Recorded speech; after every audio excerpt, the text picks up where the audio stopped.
ಒಂದು ದಾರಿ ಇತ್ತು. ಆ ದಾರಿಯೊಳಗೊಂದು ಸಣ್ಣ ಸಸಿ ಬೆಳೆದಿತ್ತು. ಒಬ್ಬ ಮನುಷ್ಯ ಆ ಸಸಿಯನ್ನು ತುಳಿದು ಹೋಗಿ ಒಂದು 15 ದಿವಸ ಆದಮೇಲೆ ಮತ್ತೆ ಅದ ದಾರಿ ಹಿಡ್ಕೊಂಡು ಬರ್ತಿದ್ದ. ಯಾವ ಸಸಿಯನ್ನು ಮನುಷ್ಯ ತುಳಿದಿದ್ನಲ್ಲ, ಆ ಸಸಿ ಸ್ವಲ್ಪ ಎತ್ತರ ಬೆಳೆದು ಅದರಾಗೊಂದು ಹೂವು ಬಂದಿತ್ತು. ಆ ಹೂವು ಸಸಿ ಮನುಷ್ಯನಿಗೆ ಹೇಳ್ತೈತಿ, ಈಗ ನನ್ನೊಳಗೊಂದು ಹೂವು ಐತಿ ನೋಡಿ, ತೊಗೊಂಡು ಹೋಗು ಅಂತ. ನಿನ್ನ ಮನೆಯ ಜಗಲಿಯ ಮೇಲಿಟ್ಟರೆ ನಿನ್ನ ಮನೆ ಸುಗಂಧಿತ ಆಗ್ತೈತಿ.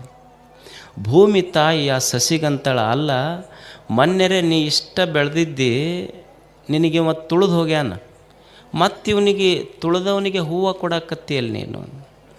ಅವಾಗ ಸಸಿ ಅಂತೈತಿ, ಇಲ್ಲ ಯಾರು ಬೆಳೀತಾರ ಬೆಳೆದವನ್ನೆಲ್ಲ ತುಳಿಯೋದ ಮನುಷ್ಯರ ಚಾಳಿ, ಇದೇನು ಹೊಸದಲ್ಲ ಅವ್ರದ್ದು. ಯಾರು ಬೆಳೀತಾರ ಬೆಳೆದವ್ರನ್ನೆಲ್ಲ ತುಳಿಯೋದವ್ರದ್ದು ಚಾಳಿ, ಇದು ಹಳೇದಿದು. ಅವ್ರ ಕಾಲ ಅವ್ರ ಜಾತಿನ ಹಂಗೈತದು ಅಂತ. ಅವಾಗ ಭೂಮಿ ಅಂತಳಲ್ಲ, ಮತ್ತು ಅಷ್ಟು ತುಳಿದವ್ರಿಗೆ ಯಾಕೆ ನೀನು ಹೂವು ಕೊಡಾಕತ್ತಿ? ಅವಾಗ ಸಸಿ ಅಂತದ, ಭೂಮಿ ತಾಯಿ ತುಳಿದವ್ರನ್ನೆಲ್ಲ ತಲೆಯಾಗಿ ಇಟ್ಟುಕೊಂಡಿದ್ದರೆ ನನ್ನ ಹೃದಯದೊಳಗಿಂದ ಹೂವು ಹೆಂಗೆ ಅರಳತಿತ್ತು ಹೇಳು, ಸಾಧ್ಯ ಇರ್ತಿರಲಿಲ್ಲ. ಹಾಗೆ ಏನು ಕೆಟ್ಟದ್ದದ ಅದನ್ನೊಂದು ಸ್ವಲ್ಪ ಮರೆತು ಒಂದು ಸುಂದರವಾದ ಬದುಕನ್ನು ಕಟ್ಟಿಕೊಂಡು ಬದುಕೋದು ಮನುಷ್ಯ. ಈಗ ನಿಮ್ಮ ಮನೆ ಹಿತ್ತಲ್ದಾಗ ಒಂದು ತೆಂಗಿನ ಗಿಡ ಹಚ್ಚಿರ್ತೀರಿ. ನೀ ತೆಂಗಿನ ಗಿಡಕ್ಕೇನು ಸಕ್ಕರೆ ನೀರು ಹಾಕಿರ್ತೀರಿ ಏನದಕ್ಕೆ? ಏನೂ ಇಲ್ಲ. ಆಶ್ಚರ್ಯ ಏನು ಅಂದ್ರೆ, ನೀವು ಜಳಕ ಮಾಡಿದ ರಾಡಿ ನೀರು ಕುಡಿದ ತೆಂಗಿನ ಗಿಡ ನಿಮಗೆ ಕೊಟ್ಟಿದ್ದು, ನೀವು ಕೊಟ್ಟಿದ್ದು ರಾಡಿ ನೀರ, ತೆಂಗಿನ ಗಿಡ ನಿಮಗೂ ಕೊಟ್ಟಿದ್ದು ತಿಳಿ ನೀರ. ಇದು ಚಲೋ ಜೀವನ ಕಟ್ಕೊಳ್ಳೋದು ಹೆಂಗೆ? ಕಲಿಲಸ್ಯ ಮಧ್ಯೆ, ಒಂದು ಕೆಟ್ಟದರ ಮಧ್ಯದೊಳಗೂ ಸಹಿತ ಮನುಷ್ಯ ಒಳ್ಳೆಯದನ್ನು ಕಟ್ಕೊಳ್ಳೋದು ಕಲಿಬೇಕು. ಮಸ್ತ್ ಇರ್ಬೇಕು ಮನುಷ್ಯ. ಜೀವನದ ಮೇಲೆ ಮಸ್ತ್ ಬದುಕೋದು, ಸ್ವಚ್ಛ ಬದುಕೋದು, ಸ್ವಸ್ಥ ಬದುಕೋದು, ಮಸ್ತ್ ಬದುಕೋದು, ಇವು ಮೂರು ನೆನಪಿಟ್ಕೊಂಡವ್ರಿ. ಏನು ಹೆಂಗೆ ಬದುಕೋದು? ಸ್ವಚ್ಛ ಬದುಕಬೇಕು. ಮೊದಲು ದಿವಸ ಜಳಕ ಮಾಡ್ಬೇಕು, ತಿಂಗಳಿಗೊಮ್ಮೆ ಮಾಡೋದಲ್ಲ. ಮತ್ತು ಸ್ವಚ್ಛ ಬದುಕೋದು, ಸ್ವಸ್ಥ ಬದುಕೋದು. ಸ್ವಸ್ಥ ಅಂದ್ರೆ ಆರೋಗ್ಯ. ಖಾದರವ್ರು ಮಾತಾಡಿದ್ರಲ್ಲ ನಿಮಗೆ, ಸ್ವಸ್ಥ ಬದುಕೋದು, ಮಸ್ತ್ ಬದುಕೋದು, ಮತ್ತು ಸುಸ್ತಾಗಿ ಬದುಕೋದಲ್ಲ ನಾ ಹೇಳೋದು. ಸ್ವಚ್ಛ ಬದುಕಬೇಕು. ನಮ್ಮ ಊರು ಸ್ವಚ್ಛ ಇರಬೇಕು, ನಮ್ಮ ಮೈ ಸ್ವಚ್ಛ ಇರಬೇಕು, ನಮ್ಮ ಮನಸ್ಸು ಸ್ವಚ್ಛ ಇರಬೇಕು. ಸ್ವಚ್ಛತೆಯ ಮಧ್ಯದೊಳಗೆ ಬದುಕಬೇಕು. ನೀವೆಲ್ಲ ಜಾತ್ರೆ ಪೇಪರ್ ಹಾಳಿ ಎಲ್ಲ ಒಗೆದು ಹೋಗಿರ್ತೀರಿ. ನೀವು ಬೆಳಗ್ಗೆ ಎದ್ದು ಕೂಡಲೇ ನೋಡಿರಿ, 6:00 ಬಂದ್ರೆ ನಿಮ್ಮ ಮನೆ ಇರೋದಿಲ್ಲ, ಅಷ್ಟು ಇಡೀ ಗ್ರೌಂಡ್ ಸ್ವಚ್ಛ ಇರ್ತೈತಿ. ಇದು ಸ್ವಚ್ಛ ಜಾತ್ರೆ. ಸ್ವಚ್ಛತೆಯನ್ನು ಕಲಿಯುವುದಷ್ಟೇ. ಸ್ವಚ್ಛವಾಗಿರ್ಬೇಕು. ಏನು ಗವಿಸಿದ್ದಪ್ಪಜ್ಜನ ಗುಡಿ ಮೇಲೆ, ಗವಿಸಿದ್ದಪ್ಪಜ್ಜನ ಗೋಪುರಕ್ಕೆ ಬಂಗಾರದ ಕಳಸ ಕೊಡಿಸ್ದವನು ಭಾಳ ದೊಡ್ಡ ಭಕ್ತಿ ಅಂತಲ್ಲ. ದಾಸೋಗದೊಳಗೆ ಉಂಡವನು ಮುಸುರಿ ಬಳದ ಸ್ವಚ್ಛ ಮಾಡಿದವನ ಭಕ್ತಿ ಅದಕ್ಕಿಂತ ದೊಡ್ಡ. ಬಿದ್ದ ಪೇಪರ್ ತೆಗೆದು ಆರಿಸದ ಡಸ್ಟ್ಬಿನ್ನಿಗೆ ಹಾಕಿದವನ ಭಕ್ತಿ ಅದಕ್ಕಿಂತಲೂ ದೊಡ್ಡ. ಸ್ವಚ್ಛ ಇರಬೇಕು ಮನುಷ್ಯ. ಸ್ವಚ್ಛತೆ ಜೀವನದಲ್ಲಿ ಬಹಳ ಮುಖ್ಯ. ಸ್ವಸ್ಥ ಇರಬೇಕು. ಆರೋಗ್ಯದ ಬಗ್ಗೆ ನೀವು ಕೇಳಿದ್ರಿಲ್ಲ, ಯಾರು ಶ್ರೀಮಂತರು ಅಂದ್ರೆ 10 ಸಕ್ರೆ ಕಾರ್ಖಾನೆ ಹಾಕ್ಯಾನ, ಅಧ್ಯಕ್ಷದನ. ಬೆಳಗ್ಗೆ ಎದ್ದು ಕೂಡಲೇ ಬರೀ ಹಾಗಲಕಾಯಿ ರಸ ಕುಡಿಬೇಕವ. 10 ಶುಗರ್ ಫ್ಯಾಕ್ಟ್ರಿ ಮಾಲೀಕ, ಶುಗರ್ ಐತಿ ಏನು ಮಾಡೋದು? ಅವ ಶ್ರೀಮಂತ ಅಲ್ಲ. ಏನು ಮನ್ಯಾಗ ನೋಟಿನ ಪೆಂಡಿನೇ ಒಟ್ಟ್ಯಾನ. ಮನ್ಯಾಗ ಟ್ರೆಜರಿ ಒಳಗೆ ನೋಟಿನ ಕಟ್ಟಿದ್ದವ ಶ್ರೀಮಂತ ಅಲ್ಲ. ದುಡ್ಯಾಕ ಕೈಕಾಲು ಗಟ್ಟಿದ್ದವ್ರ ನಿಜವಾದ ಶ್ರೀಮಂತರಷ್ಟೆ. ಆರೋಗ್ಯ ಚಲೋ ಇರಬೇಕು, ಸ್ವಚ್ಛ ಇರಬೇಕು, ಸ್ವಸ್ಥ ಇರಬೇಕು, ಮಸ್ತ್ ಇರ್ಬೇಕು. ಮತ್ತು ಏನು ಸಂಸಾರ ಅಂದಮೇಲೆ ಸ್ವಲ್ಪ ಹೆಚ್ಚ ಕಡಿಮೆ ಆಗೋದೆ. ಇದಕ್ಕೆ ಜೀವನ್ಮುಕ್ತಾವಸ್ಥೆ ಅಂತಾರೆ. ಏನು ಅಂದ್ರೆ ನಿನ್ನೇನಾಯ್ತು ಆಯ್ತು, ನಿನ್ನೆ ಕಳೆದು ಹೋಗೈತಿ. Past is dead. ನಿನ್ನೆ ಅನ್ನೋದು ಘಟಿಸಿಬಿಟ್ಟೈತೆ. ನಾವು ಹಿಂದಿಂದ ಭಾಳ ನೆನಪಿಸ್ಕೊಂಡು ತಲೆ ಕಡಿಸ್ಕೊತೀವಿ. ಬರಲಿರದ ನಾಳೆಗಾಗಿ ಕಲ್ಪಿಸ್ಕೊಂಡು ದುಃಖ ಪಡ್ತೀವಿ, ಭಯ ಪಡ್ತೀವಿ. ಕಳೆದು ಹೋದ ನಿನ್ನೆಯನ್ನು ಮರಿಬೇಕು.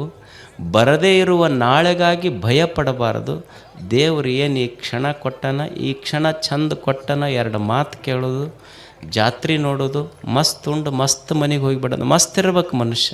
ಈಗ ಒಬ್ಬ ರೈತ ಅದಾನ, ಹೆಂಗೆ ದುಡಿಬೇಕು ಹೊಲದಾಗ ಅಂದ್ರೆ ಭೂಮಿ ತಾಯಿ ಅಂತಿರ್ಬೇಕೇನಪ್ಪ, ಎಷ್ಟು ದುಡಿತೀನಿ ನೀ, ನಾನಾ ದಣದೀನಿ ನೀನ ವಿಶ್ರಾಂತಿ ತಗೋ ಹೋಗಂತ ಭೂಮಿ ತಾಯಿ ಅಂತಿರ್ಬೇಕು. ಹಂಗೆ ಮಸ್ತ್ ದುಡಿಯೋದು ಹೊಲದಾಗ ಅಷ್ಟು, ಮಸ್ತ್ ಉಣ್ಣೋದು, ಮಸ್ತ್ ನಿದ್ದೆ ಮಾಡೋದು, ಮಸ್ತ್ ವ್ಯವಹಾರ ಮಾಡಿ, ಮಸ್ತ್ ಇರಬೇಕು, ಶಿಸ್ತಿರ್ಬೇಕು, ಸುಸ್ತಿರಬಾರ್ದು ಅಷ್ಟೆ.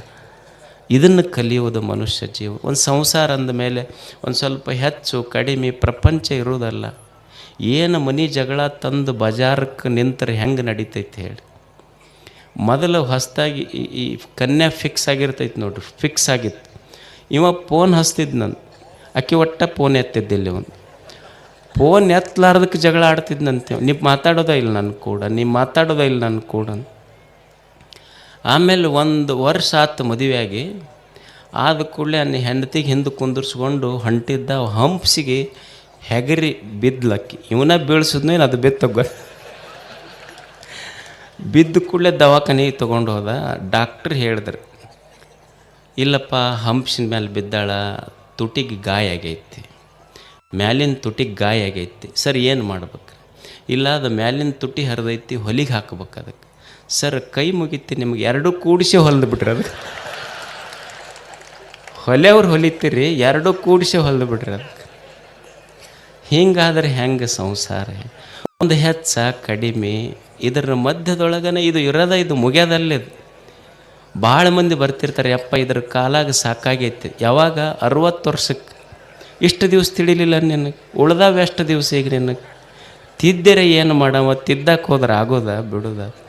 ಎಷ್ಟು ದಿವಸ ಕೊಟ್ಟಾನ ಅಷ್ಟು ಚಂದ ಶಿಸ್ತಾಗಿ ಬದುಕಿ ಹೋಗಿಬಿಡೋದು ಅಷ್ಟು. ಸ್ವಚ್ಛ ಇರಬೇಕು, ಸ್ವಸ್ಥ ಇರಬೇಕು, ಮಸ್ತ್ ಇರಬೇಕು. ಇಷ್ಟು ಇದ್ಕೊಂಡು ಹೋದ್ರೆ ಇಡೀ ಜೀವನವೇ ಒಂದು ಜಾತ್ರೆ ಆಗ್ತೈತೆ ಅಷ್ಟೇ. ಜಾತ್ರೆ ಅಂದ್ರೆ ವರ್ಷಕ್ಕೊಂಬರೋದಲ್ಲ, ಪ್ರತಿನಿತ್ಯವೂ ನಿತ್ಯೋತ್ಸವ ಆಗಬೇಕು. ಅದು ಜೀವನದ ಜಾತ್ರೆ, ಅದು ಅಷ್ಟೆ.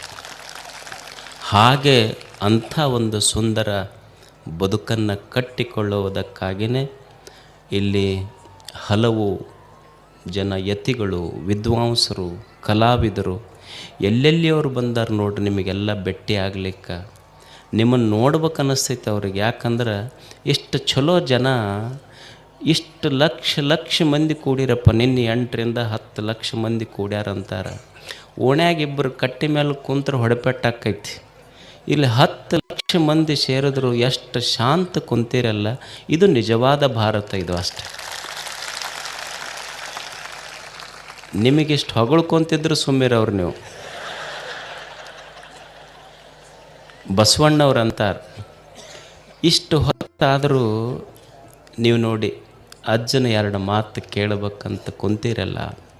ಒಬ್ಬ ಸನ್ಯಾಸಿಗೆ, ಒಬ್ಬ ಸ್ವಾಮಿಗೆ ಇದಕ್ಕಿಂತ ದೊಡ್ಡ ಶ್ರೇಯಸ್ಸೇ ಯಾವುದೇ. ಒಂದು ಮಠ ಯಾವಾಗ ದೊಡ್ಡದಾಗ್ತೈತಿ, ಆ ಮಠಕ್ಕೆ 100 ಶಾಲೆ ಕಾಲೇಜುಗಳಿದ್ರೆ ಆ ಮಠ ದೊಡ್ಡದಾಗೋದಿಲ್ಲ. ಆ ಮಠಕ್ಕೆ 100 ಎಕರೆ ಜಮೀನಿದ್ರೆ ಆ ಮಠ ದೊಡ್ಡದಾಗೋದಿಲ್ಲ. ಆ ಮಠದೊಳಗೆ ಬಂಗಾರ ಬೆಳ್ಳಿ ಸಂಪತ್ತಿದ್ರೆ ಆ ಮಠ ದೊಡ್ಡದಾಗೋದಿಲ್ಲ. ಮಠದ ಸ್ವಾಮೀಜಿ ಯಾವಾಗ ದೊಡ್ಡವರಾಗ್ತಾರಂದ್ರೆ, ನಿಮ್ಮಂಥ ಭಕ್ತರು ನನ್ನಂಥ ಒಬ್ಬ ಸಣ್ಣ ಮನುಷ್ಯನಿಗೆ ನಿಮ್ಮ ಹೃದಯದೊಳಗೆ ಜಾಗ ಕೊಟ್ಟಿರಲ್ಲ, ಅದು ಭಾಳ ದೊಡ್ಡದಷ್ಟೆ.